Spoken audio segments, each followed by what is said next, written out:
Welcome to Raj news. నేను Deepika. Details చూద్దాం. కన్నూరు జిల్లాలో ఘోర రోడ్డు ప్రమాదం జరిగింది. ప్రభుత్వం సహాయక చర్యలు చేపడుతోంది. తెలంగాణ సీఎం రేవంత్ రెడ్డి ఆదేశాల మేరకు గద్వాల ఎస్పీ ఘటనా స్థలానికి చేరుకున్నారు. ఘటనపై కన్నూరు పోలీసు అధికారులు విచారణ చేస్తున్నారని ఎస్పీ శ్రీనివాసరావు తెలిపారు. ప్రత్యేక హెల్ప్ లైన్ ను ఏర్పాటు చేసినట్లు తెలిపిన గద్వాల ఎస్పీ శ్రీనివాసరావుతో మా ప్రతినిధి Madhusudan face to face. Kurnool జిల్లాలో ఘోర రోడ్డు ప్రమాదం చోటు చేసుకుంది. ఈ ప్రమాద స్థానానికి ప్రభుత్వము రక్షణ చర్యలు చేపడతా ఉంది. ఇక్కడికి వచ్చి బాడీలను కూడా ఆసుపత్రికి తీసుకొస్తున్న పరిస్థితి ఏదైనా ఉంది. ఇక ఇదే అంశానికి సంబంధించి మహబూబ్ నగర్ గద్వాల ఎస్పీ కూడా ఇక్కడికి వచ్చి సహాయక చర్యలు పర్యవేక్షిస్తున్న పరిస్థితి అయితే నెలకొంది. సార్ చెప్పండి, ఈ ప్రమాదం ఎలా జరిగింది? సార్ ప్రమాదం ఎలా జరిగింది అనేది కర్నూలు డిస్ట్రిక్ట్ పోలీస్ ఇన్వెస్టిగేట్ చేస్తున్నారు. ఈ బస్సులో మన తెలంగాణకి సంబంధించినటువంటి 13 మంది ప్రయాణికులు ప్రయాణిస్తున్నట్లు తెలిసింది. దీనిలో ఒక 7గురు సర్వైవ్ అయినట్లుగా తెలుస్తుంది. ఇప్పుడు ఇన్వెస్టిగేషన్ జరుగుతుంది. ఫోరెన్సిక్ నిపుణులు కూడా వచ్చి ఎవరైతే బస్సులో బర్న్ అయ్యారో వాళ్ళని ఐడెంటిఫై చేయడానికి ట్రై చేస్తున్నారు. దాన్ని బట్టి రిమైనింగ్ అప్డేట్స్ ఇస్తాము.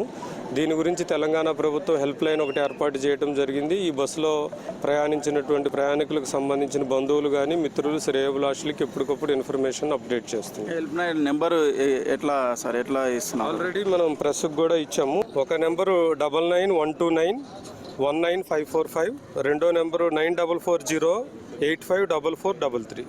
సార్ వారి బంధువులు ఇక్కడికి చేరుకొని ఉంటారు. వారికి ఎలాంటి సమాచారం?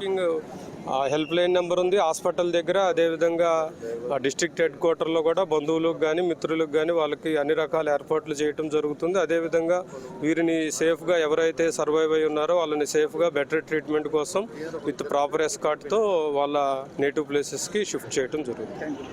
ఏదైతే ప్రమాద సంఘటన ఉందో ఇటు తెలంగాణకు సంబంధించి, ఆంధ్రప్రదేశ్కి సంబంధించి, ఒరిస్సాకు సంబంధించిన వారు కూడా ఈ బస్సులో ప్రయాణం చేస్తూ ఉన్నారు. తెలంగాణ వారికి సంబంధించిన వారికి బంధువులు కూడా ఇక్కడికి చేరుకున్న వారికి హెల్ప్ లైన్ నెంబర్లు కూడా ఇస్తున్నారు. హాస్పిటల్లో ఎవరైతే చికిత్స పొందుతున్నారో వారికి మెరుగైన వైద్యం చేయాలని చెప్పేసి కూడా ఇక్కడ చెప్తున్న పరిస్థితి అయితే నెలకొంది. తెలంగాణకు సంబంధించిన గద్వాల కలెక్టరు, గద్వాల ఎస్పీ కూడా సంఘటన స్థలానికి చేరుకొని సహాయక చర్యలు చేపడుతున్న పరిస్థితి అయితే ఉంది. మొత్తం మీద చూసుకున్నట్లయితే హృదయ విదారకమైన ఈ ఘటన, ఇలాంటి ఘటన ఎప్పుడు చూడలేదని చెప్తున్న పరిస్థితి ఉంది.